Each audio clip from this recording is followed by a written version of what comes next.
అంటే ఆల్రెడీ అధికారంలో ఉన్నాడు కేసీఆర్, మళ్ళా మీ బలం తోడైతే అక్కడ మీకు వచ్చే లాభం ఏంటంటున్నా నేను. బలం తోడైతే కాదు, మా బలం పెరిగితే కేసీఆర్ గెలుస్తాడు.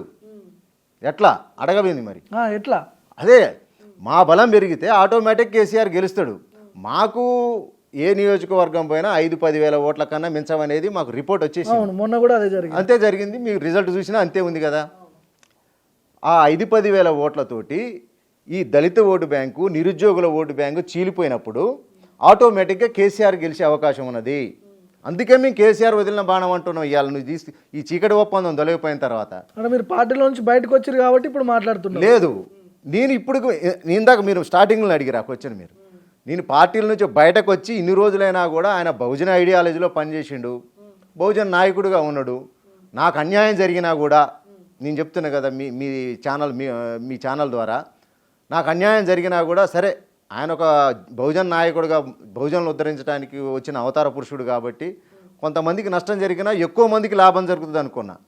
ఆ నష్టపోయిన వాళ్ళ నాలాంటి వాళ్ళు ఒకళ్ళిద్దరు 10 మంది ఉంటాంలే, సరే పోనీ నష్టం జరిగినా బాగాలేదు, మన బహుజన సమాజానికి మొత్తానికి లాభం జరుగుతుంది కదా, ఒక బహుజన నాయకుడు కదా అని చెప్పి నేను ఇంతవరకు కూడా ఎక్కడ మాట్లాడలే. కానీ ఇవాళ ఒక అనైతిక పొత్తు, ఒక అసాంఘిక పొత్తు, ఆ పొత్తు జుగుప్సాకరంగా ఉంది కదా. నేను మాట్లాడటం కాదు, ఇవాళ ఎంతమంది మేధావులు మాట్లాడుతున్నారు మీ పట్ల. పోనీ మీ జాతి జనులు అధికార పార్టీతో ఏం కలవలేదు కదా, ప్రతిపక్ష పార్టీతోనే. అవును, ప్రతిపక్ష పార్టీతో కలిసినావు. మొన్నటిదాకా ఆ పార్టీని తిట్టి తిట్టి తిట్టి తిట్టి ఆ పార్టీ అంటేనే మాకు అసలు ఒంటి నిండా నింపినావు కదా. మా ఒంటి నిండా కూడా అసలు కేసీఆర్ అన్నా అటు బీఆర్ఎస్ అన్నా కూడా అసలు మా ఒంటి నిండా నింపినావు కదా. మీరు చూడలేదా? ఎన్ని ప్రెస్ మీట్లలో మీరు చూడలేదు? ఇప్పుడు ఎన్ని సందర్భాలలో కేసీఆర్ని తిట్టకోకుండా ఏదైనా ప్రెస్ మీట్ జరిగిందా బీఎస్పీ పార్టీ ఆఫీస్లో? మీరు చూసిరు కదా ప్రత్యక్షంగా. నార్మల్గా అధికారంలో ఏ పార్టీ ఉంటే ఆ పార్టీపై విమర్శలు చేయడం సహజం. ప్రతిపక్ష పార్టీ అంటే అప్పుడు దొంగ దొంగ అన్నోడు ఇప్పుడు దొరైపోయిందా? అప్పుడు దొంగ దొంగ అని తిట్టినాం, ఇప్పుడు దొరైపోయిందా అధికారం నుంచి పోగా? బహుజనులకు, నిరుపేదలకు, పేదలకే టికెట్లు ఇచ్చినాము. ఎక్కడ? పేదలకే, పైసలు ఉన్న వాళ్ళకి డబ్బు టికెట్లు ఇవ్వలేదు కదా. ఇవ్వలేదు కదా, నాకున్న సమాచారం. అక్కడ జరుగుతున్న చర్చ ఇవ్వలేదు కదా. అత్యంత నిరుపేదలకు ఇచ్చినావు కదా.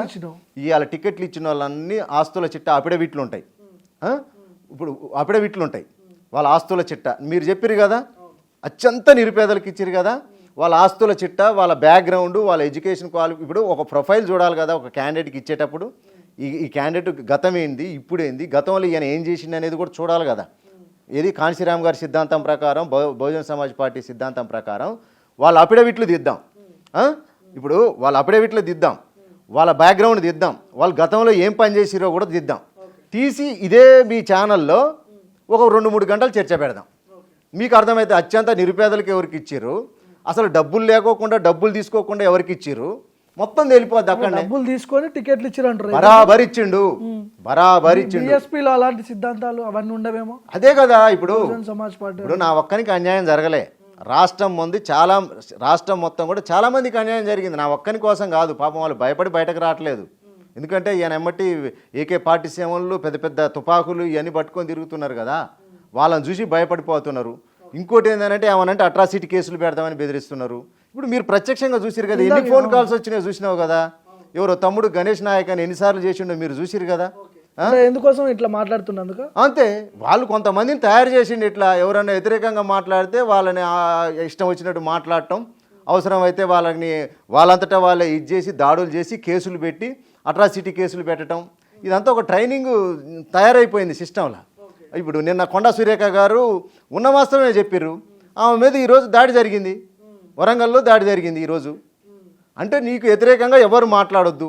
నువ్వు పోలీస్ బాసుగా ఉన్నప్పుడు మరి ఏం పని చేసినావో మాకు అర్థం కావట్లేదు, కానీ రాజకీయాల్లోకి వచ్చినాకైతే మాకు అర్థమైంది ఏంటంటే ఒక గుండాగిరిని అయితే ప్రోత్సహిస్తున్నావు అనిపిస్తుంది. ఇంతకుముందు మీరు నాతో మాట్లాడుతున్నప్పుడు నేను అడిగిన, ఎందుకు మీకు టికెట్ రాలేదు అంటే ఆఫ్ ది కెమెరాలో అడిగినప్పుడు నా టికెట్ ₹1,00,00,000 అమ్ముకున్నాడు అనే చర్చ కూడా వచ్చింది. జరిగిందా? నిజంగానే జరిగిందా? నిజంగానే జరిగింది. నేను చెప్తున్నా కదా, నా దగ్గర ఎవిడెన్స్ ఉంది. మీరు సిద్ధమా చర్చకు? నా దగ్గర ఎవిడెన్స్ ఉంది. మీరు వస్తారా డిబేట్కి? నేను ఎవిడెన్స్లతో, నా ఒక్కని టికెట్ కాదు, ఆయన దాదాపుగా ఈ రాష్ట్రంలో మెజార్టీ సీట్లన్నీ కూడా జనరల్ కేటగిరీలో ఉన్న సీట్లన్నీ కూడా డబ్బులు తీసుకొని ఇచ్చిండు. నేను ఆరోపణ చేస్తున్నా. మరి మీరు సిద్ధమా చర్చ? ఎవిడెన్స్ కూడా కావాలి కదా ఆరోపణ. నేను పిలుస్తున్నా కదా, నేను ఓపెన్ ఛాలెంజ్ చేస్తున్నా, ఇద్దరం కూర్చుందాం, డిబేట్లో కూర్చుందాం. డిబేట్ అయిపోయినాక ఇద్దరం కలిసి డీజీపీ ఆఫీస్కి పోదాం. డీజీపీ ఆఫీస్కి పోయి ఇద్దరం, ఇప్పుడు నువ్వు డిపార్ట్మెంట్లో పనిచేసినావు కదా, ఇప్పుడు పెద్ద పెద్ద వాళ్ళని కొంత ఏంటంటే వాళ్ళకి భౌతికంగా ఇబ్బందులు పెట్టి చిత్రహింసలు చేసి వాళ్ళని ఆధారాలు సేకరించరు, సత్యశోధన చేస్తారు, గౌరవం ఉంటుంది కాబట్టి పెద్ద పెద్ద వాళ్ళని మన ఇద్దరం స్వచ్ఛందంగా సత్యశోధన చేయించుకుందాం. నువ్వేం చేసినావో నువ్వు చెప్పు, నీది వస్తుంది బయటికి. నేను ఆరోపించిన కదా, నేను ఆరోపించిన అబద్ధాలు అయితే నేను చెప్తున్నా కదా, డీజీపీ ఆఫీస్ మీదనే ఉరికమ్మం పెట్టిరి, అక్కడనే నేను ఉరేయించుకుంటా. అసలు మీది హుజూర్నగర్ కాన్స్టెన్సీ, అక్కడ పోటీ చేయడం అదొక లైన్, ఇండిపెండెంట్గా పోటీ చేశారు. సిరిపూర్లో ఎందుకు పోటీ చేసినట్టు ప్రవీణ్ కుమార్ సార్ మీద? ఖచ్చితంగా పోటీ చేస్తాను. నాకు డాక్టర్ బాబాసాహెబ్ అంబేద్కర్ గారు రాజ్యాంగంలో నాకు ఆ హక్కు కల్పించండి, ఎక్కడైనా ఎన్నిసార్లు అయినా పోటీ చేసుకో, ఎన్ని చోట్లైనా పోటీ చేసుకోవచ్చు అని. ఇలా మరి కేసీఆర్ గారు పోటీ చేస్తే ఎవరు అడగలేదు, రేవంత్ రెడ్డి గారు అదే చెప్తున్నా. కోపంతోనే మీరు సిరిపూర్లో పోటీ. ఇప్పుడు నన్ను అన్ని రోజులు వాడుకొని వదిలేసి నువ్వు టికెట్ ఇవ్వకపోతే నాకు ఇక గత్యంతరం ఏముంది, నా ఇష్టం వచ్చిన కాదు నేను పోటీ, నీ స్వేచ్ఛాజీవిని కదా, నాకు స్వేచ్ఛా హక్కు ఇచ్చిండు కదా డాక్టర్ బాబాసాహెబ్ అభ్యర్థిగా పోటీ చేసి. అంతే, నేను ఏ పార్టీ, నాకు నీ పార్టీ నుంచి అయితే నేను చేయలే కదా, నాకు పార్టీలో నేను పోటీ చేసే హక్కు రాజ్యాంగం ద్వారా డాక్టర్ బాబాసాహెబ్ అంబేద్కర్ గారు ఇచ్చిర్రు. నేను ఆ హక్కును నేను గౌరవించి వాడుకున్నా, అలా తప్పేముంది? అంటే నువ్వు పోటీ చేసిన కాడ పోటీ చేయొద్దని ఏమైనా రూల్ ఉందా? ఏమన్నా రాజ్యాంగంలో రాసినవా?